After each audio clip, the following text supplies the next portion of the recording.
সবাইকে আনন্দিত জয়গুরু। আমি অর্পিতা দাস। আমি এই পর্যন্ত 3টা লীলা কীর্তন অধ্যয়ন করেছি।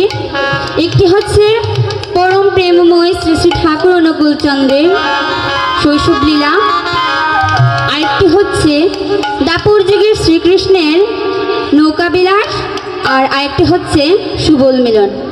এখন আমি ঠাকুরের লীলাটি পরিবেশন করছি। এটি পরিবেশন করতে গেলে আমার অনেক ভুল ত্রুটি হতে পারে। আপনারা কারো সন্তান ভেবে, কারো ছোট বোন ভেবে, কারো নাতনি ভেবে আমাকে ক্ষমা সুন্দর দৃষ্টিতে দেখবেন। আপনারা সবাই আশীর্বাদ করুন। এখন আমি লীলায় প্রবেশ করছি।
ঠাকুর আমার জন্ম নিয়েছেন এই পাবনা জেলার হিমায়তপুর গ্রামে। তাই হিমায়তপুর বাসীর মনে আনন্দ ধরে না। কি আনন্দ উঠরিল হিমায়তপুর বাসীর মনে, কি আনন্দ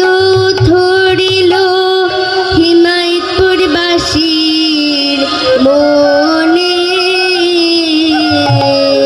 নিত্য নব রসলীলার শুভ উদ্বোধনে, নিত্য নব রসলীলার শুভ উদ্বোধনে ওরে নিরানন্দ গেল দূরে, ওরে নিরানন্দ গেল দূরে, ওরে নিরানন্দ গেল দূরে, ওরে নিরানন্দ গেল দূরে। আনন্দময় রাগ মনে নিরানন্দ গেল দূরে, আনন্দময় রাগ মনে নিরানন্দ গেল দূরে, আনন্দময় রাগ মনে হিমায়তপুর বাসীর মনে নিরানন্দ গেল দূরে, আনন্দময় রাগ মনে হিমায়তপুর বাসীর মনে নিরানন্দ গেল দূরে, নিরানন্দ গেল দূরে, নিরানন্দ গেল দূরে।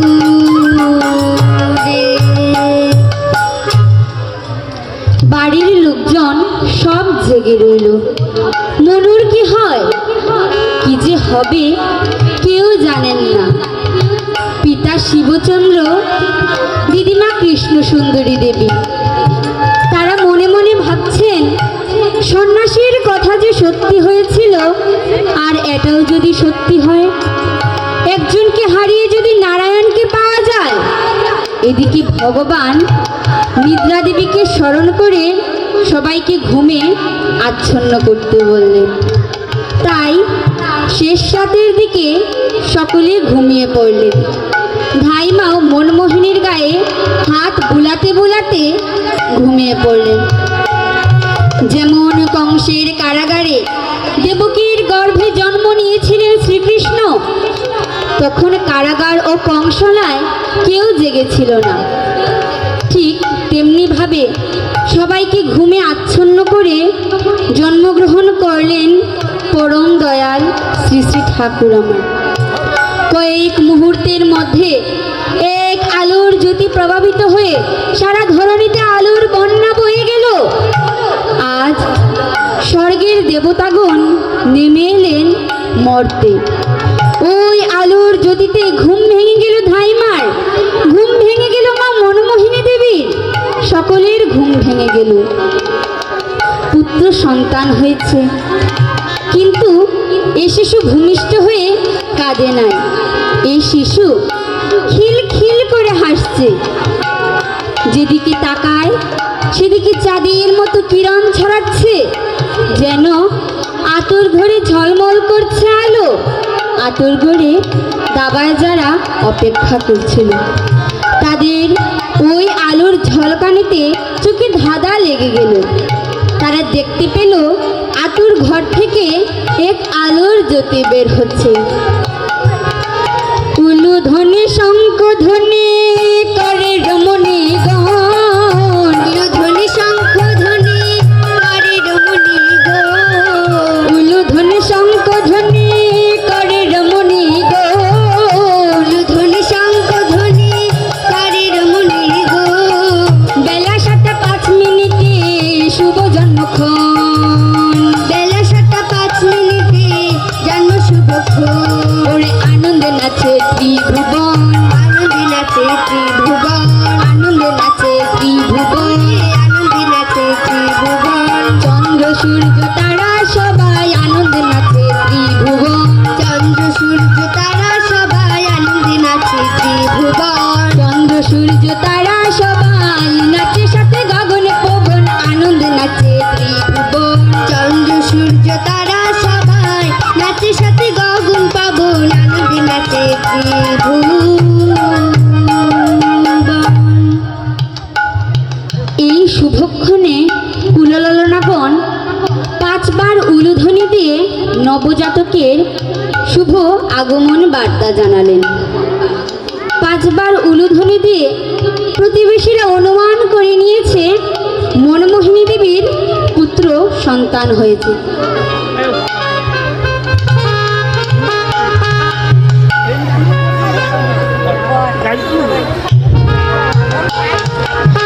আজি প্রতি ঘরে ঘরে উলুর ধ্বনি পড়ে, আজি প্রতি ঘরে ঘরে উলুর ধ্বনি পড়ে, আজি প্রতি ঘরে ঘরে উলুর ধ্বনি পড়ে, আজি প্রতি ঘরে ঘরে উলুর ধ্বনি পড়ে। এগো পাবনা জেলার হিমায়তপুর মনমোহিনীর ঘরে, এগো পাবনা জেলার হিমায়তপুর মনমোহিনীর ঘরে, এগো পাবনা জেলার হিমায়তপুর মনমোহিনীর ঘরে, এগো পাবনা জেলার হিমায়তপুর মনমোহিনীর ঘরে উলুর ধ্বনি পড়ে, আজি প্রতি ঘরে ঘরে উলুর ধ্বনি পড়ে। আর সত্যরূপ সনাতন প্রতি অবতারে, প্রতি অবতারে, আর সত্যরূপ সনাতন প্রতি অবতারে, প্রতি অবতারে। এগো এলেন ঠাকুর অনুকূল জীবের উদ্ধারে, এগো এলেন ঠাকুর অনুকূল জীবের উদ্ধারে, উলুর ধ্বনি পড়ে, আজি প্রতি ঘরে ঘরে উলুর ধ্বনি পড়ে, আজি প্রতি ঘরে ঘরে উলুর ধ্বনি পড়ে, আজি প্রতি ঘরে ঘরে উলুর ধ্বনি পড়ে। শিশু অনুকূলের বয়স যখন 10 কি 11 মাস, তখন এই ঘটনাটি ঘটেছিল। মা মনমোহিনী দেবী আমার শিশু অনুকূলকে নিয়ে হরিপুর লাহিড়ীর বাড়িতে বেড়াতে গিয়েছিলেন। উমেশচন্দ্র হলেন মা মনমোহিনী দেবীর দুঃসম্পর্কের ভাই। উমেশচন্দ্রের বাবা আর মনমোহিনী দেবীর বাবা মাস্তুতো পিস্তুতো ভাই। আত্মীয় উমেশচন্দ্রের বাড়িতে কিছুদিন থাকার সময় এই ঘটনাটি ঘটেছিল। উমেশচন্দ্র ছিলেন অতি নিষ্ঠাবান সাত্ত্বিক ব্রাহ্মণ। প্রতিদিন অতি প্রত্যুষে সামান্তে তিনি ঠাকুর পূজার জন্য ভোগ নিবেদন করতেন। একদিন উমেশচন্দ্র আমার পরম শ্রদ্ধা সহকারে ঠাকুরের পূজা পাঠ সম্পন্ন করে ভক্তি ভরে প্রতিষ্ঠিত কুলদেবতার চরণতলে ভোগ নিবেদন করলেন। ভোগ নিবেদন করে যে তিনি ধ্যানমগ্ন হলেন। ধ্যানে বলছে, ঠাকুর তুমি আমায় দেখা দাও। এসো এসো মাধব কৃষ্ণ গোপাল, এসো গিরিধারী যশোদা দুলাল। এসো এসো মাধব কৃষ্ণ গোপাল, এসো গিরিধারী যশোদা দুলাল। এসো এসো মাধব কৃষ্ণ গোপাল, এসো গিরিধারী যশোদা দুলাল। এসো এসো মাধব কৃষ্ণ গোপাল,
করতে করতে হঠাৎ এক ভারী দ্রব্যের শব্দ শুনে ধ্যান ভঙ্গ হয়ে গেল।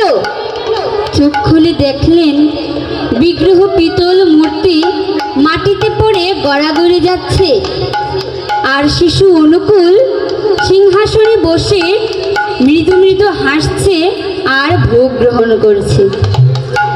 শিশু অনুকূল চন্দ্র বসে গো আসনে, ভোগ গ্রহণ করেছে আনন্দিত মনে।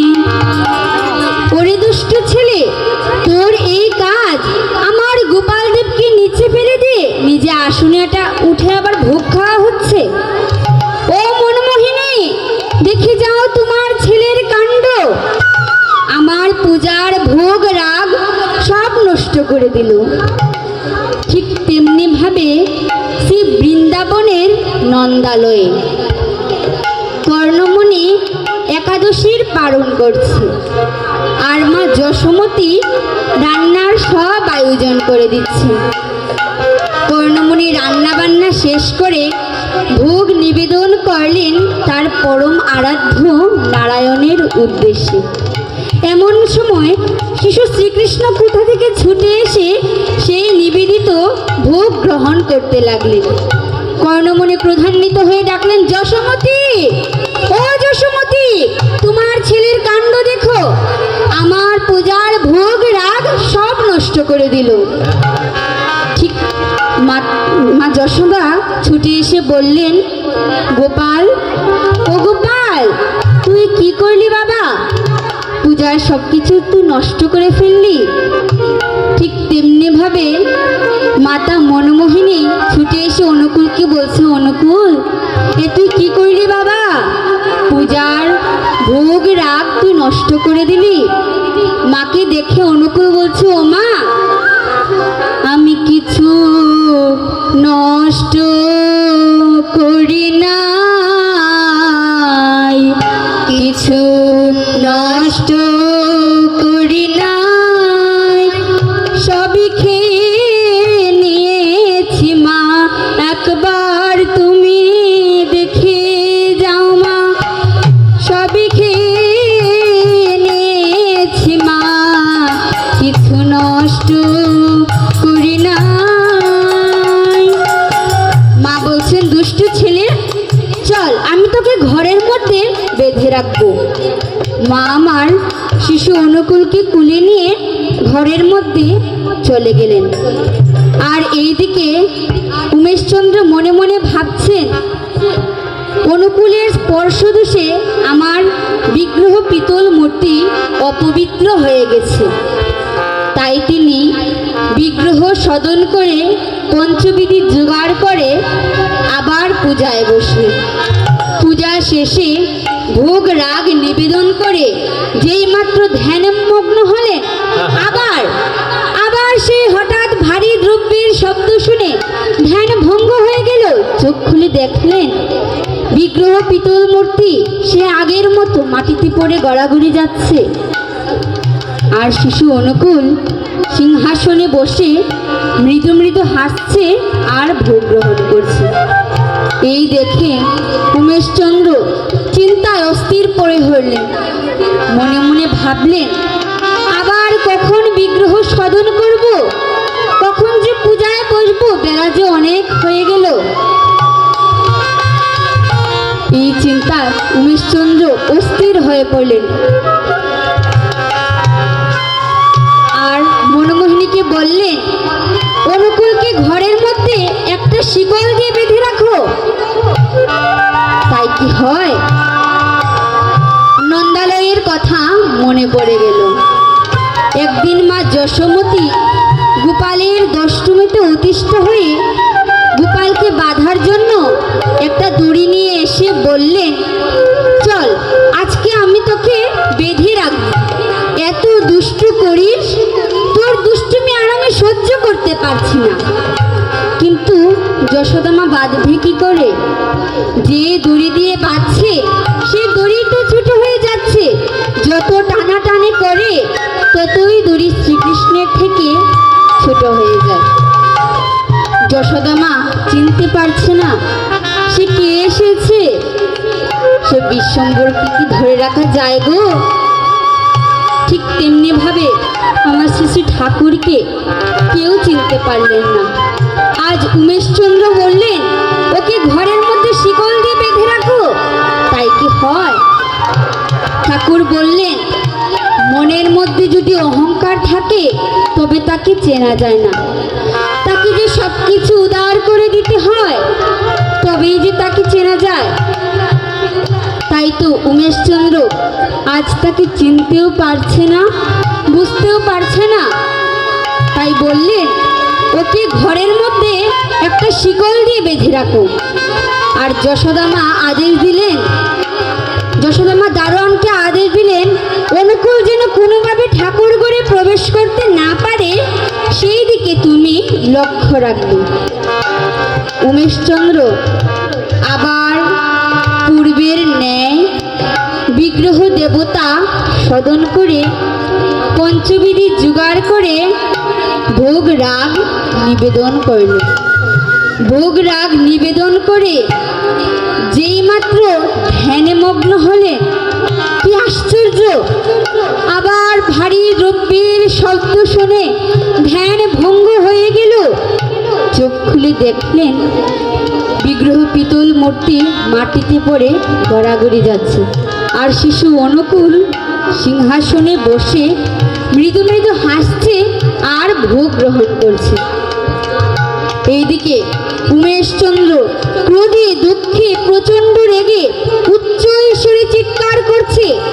চিৎকার শুনে বাড়ি সূত্র সকলে ছুটে এলে। এসে বলছে কি হয়েছে, অমন করে চিৎকার করছো কেন? মা মনোমোহিনী ছুটে এসে বললেন দাদা, দাদা তুমি অমন করে চিৎকার করছো কেন? কি হয়েছে বলো। উমেশচন্দ্র বললেন মনো, দেখো তোমার অনুকূলের ওই ভাব তুমি নিজের চোখে দেখো। মা মনোমোহিনী দিদি দেখলেন অনুকূলের ওই ভাব। অনুকূলের ওই ভাব দেখে অনুকূলের ওই কচি কোমল গালে চড় মেরে বললেন তুই কেন বারে বারে এসে পূজা নষ্ট করে দিচ্ছিস?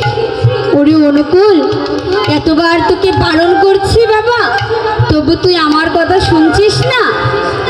চল চল আমি তোকে নিয়ে বাড়ি চলে যাব। ছোট্ট অনুকূল কেঁদে কেঁদে আদো আদো কথা বলছে, মা ও মা, মা তুমি আমায় মারলে মা, মা গো তুমিই বলো মা, ও আমাকে ডাকে কেন? তাই তো আমি ওর ডাকে ছুটে আসি। মা ও যে বললো গোপাল, ও গোপাল আয় বাবা খেয়ে যা, আমায় দেখাতে বাবা। মা ও আমায় ডাকলো বলে তাই তো আমি ওর কাছে ছুটে আসলাম। ও যদি আমায় না ডাকতো তাহলে কেন আমি ওর কাছে আসবো?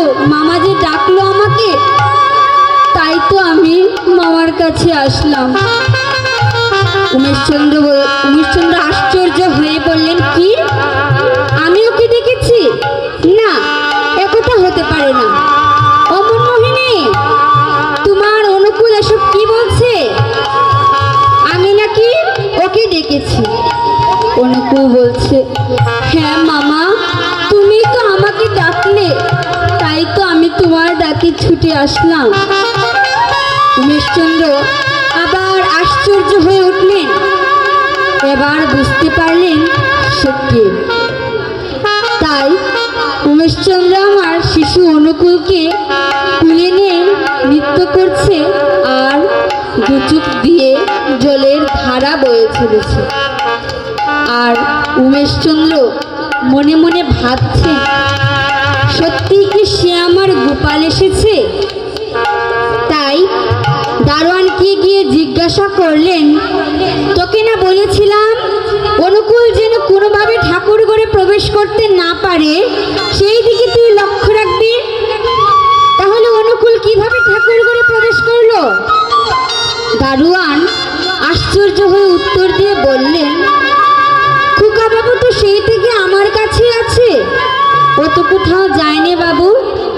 সেই থেকে আমার কাছেই বসে আছে। উমেশচন্দ্র মনে মনে ভাবলেন, কি আশ্চর্য, একই সময়ে এখানেও আছে আবার ওখানেও আছে। এ তো ভগবান ছাড়া আর কারো পক্ষে করা সম্ভব নয়। তাহলে কি সত্যি সে আমার গোপাল এসেছে? তবে কি আমি তাকে চিনতে ভুল করলাম? তাই উমেশচন্দ্র মনমোহিনীকে ডেকে বলছে, ও মনু, আমি এতদিনে তাকে চিনতে পারলাম না। তুই অনুকূল যে আমার গোপাল দেব তাও আমি বুঝতে পারলাম না। তাই বলছে, আমি অতি মূঢ়মতি, নাই কোনো সুকৃতি। আমি অতি মূঢ়মতি, নাহি কোনো সুকৃতি। সহি ভক্ত ভগবান ভগবান, সহি ভক্ত ভগবান ভগবান। সম্পদ পঙ্কটে রতি নাহি হইল, সম্পদ পঙ্কটে রতি নাহি হইল। মিথ্যা সব পূজা অনুষ্ঠান অনুষ্ঠান, মিথ্যা সব পূজা অনুষ্ঠান অনুষ্ঠান, আমার অনুষ্ঠানে জীবন গেল, অনুষ্ঠানে জীবন গেল। আমার অনুষ্ঠানে জীবন গেল। অনুষ্ঠানে জীবন গেল। সব কিছু পেয়ে হারাইলাম, অনুষ্ঠানে জীবন গেল। সব কিছু পেয়ে হারাইলাম, অনুষ্ঠানে জীবন গেল। মনমোহিনী ডেকে বলছে, দাদা দাদা, তুমি দুঃখ করো না, আমি আবার তোমার পূজার জোগাড় করে দিচ্ছি। উমেশচন্দ্র বললেন, থাক, আর আমার পূজার জোগাড় করতে হবে না। থাক, আর আমার পূজার জোগাড় করতে হবে না, আমার পূজা হয়ে গেছে। এতদিন আমি তাকে চিনতে পারি নাই, আজ আমার কাছে নিজে এসে ধরা দিয়েছে ওই অনুকূল যে আমার গোপাল দেব, তাও আমি বুঝতে পারি নাই। তাই এতদিনে বুঝলাম, মনের মধ্যে যদি অহংকার থাকে তাহলে ভগবানকে চেনা যায় না। তাই বলছে, এই জগতে ভগবান ছাড়া আর কেউ আমাদের আপন নয়। গুরুই একমাত্র আমাদেরকে অন্ধকার থেকে আলোর পথ দেখাতে পারে। শোনো বলি মন, কেউ তো কারো কেউ তো কারো নয় রে মন, কেউ তো কারো নয়। মন, কেউ তো কারো নয়, মন, কেউ তো কারো নয়।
গতিনাথ। কারণ গুরুই একমাত্র অন্ধকারের পথ থেকে আলোর থেকে নিয়ে যান। তাই উমেশচন্দ্র আজ অনুকূলকে কুলে নিয়ে আনন্দে নৃত্য করছে, আর নগরবাসী সবাইকে ডেকে বলছে, দেখে যাও, তোমরা দেখে যাও আমার কাছে কে এসেছে। এসেছে ব্রজে রাখাল নন্দ দুলাল, দেখবি আয় আমাদের পাবনা জেলায়। এসেছে ব্রজে রাখাল নন্দ দুলাল, দেখবি আয় আমাদের পাবনা জেলায়। কোথায় রং ফিরেছে, ঢং ফিরেছে, রং ফিরে